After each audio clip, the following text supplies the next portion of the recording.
É uma coisa assim que muito morador não entende bem o que funciona por debaixo do capô de um sistema de cobrança, né? Ele entende o boleto chegando, ele pagando e depois sendo cobrado ou não, né? Ele vê isso, mas o que funciona? Como é que tudo funciona até que o boleto chegue na mão dele, ou o Pix, ou seja o que for, os meios que a gente vai conversar aqui, que isso seja dado baixa, ou se não for dado baixa, se ele vai ser cobrado. O que acontece? E é interessante a gente ver o seguinte, tudo começa e tudo termina no condômino, né?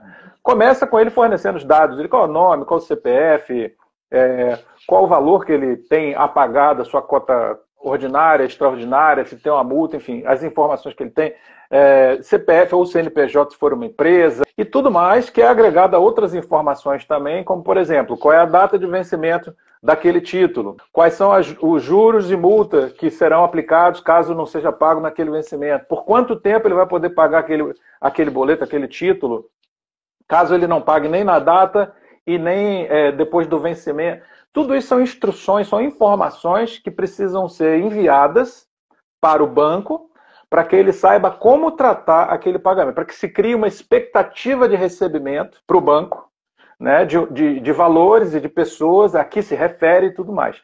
Quem é que faz esse meio de campo daí? Geralmente é a administradora. A administradora pega essas informações, imputa isso tudo num sistema, e esse sistema gera uma coisa que a gente chama de arquivo de remessa.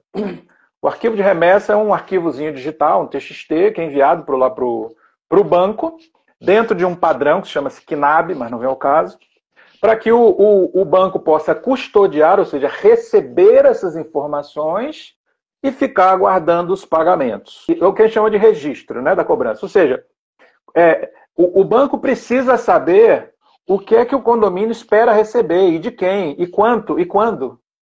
Essas são as informações do arquivo de remessa. Então, a administradora, ou seja, quem for o gestor financeiro, gera esse arquivo de remessa, custodia dentro do banco, envia lá para o banco, e o banco fica aguardando a realização daqueles pagamentos. Muito bem. Aí, digamos que o Júlio recebeu lá uma cobrança dele de R$100.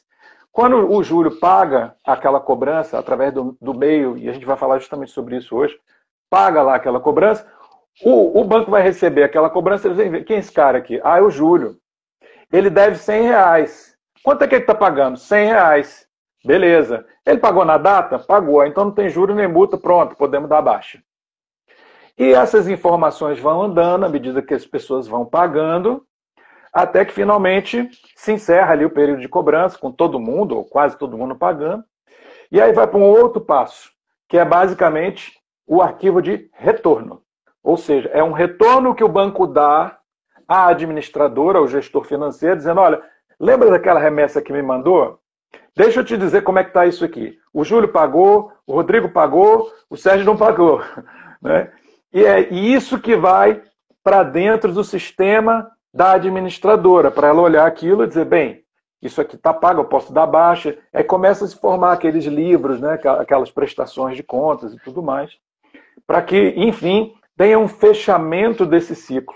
E tem um monte de variáveis que entram no meio desse processo daí. Né? Uma delas é justamente essa. Qual é o meio de pagamento?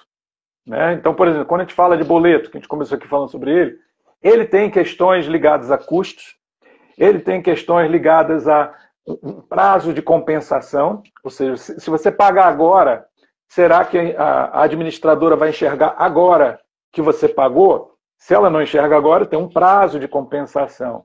Né? Tem um custo também, no mínimo interbancário, e outros mais que incidem. Então, o que a gente vai falar aqui hoje é justamente sobre isso, sobre esses outros atores que estão incidindo sobre esse processo, que funciona basicamente desse jeito aí, e quais são os ganhos de agilidade, de conveniência, de segurança e de custos para o usuário final, que é o condômino.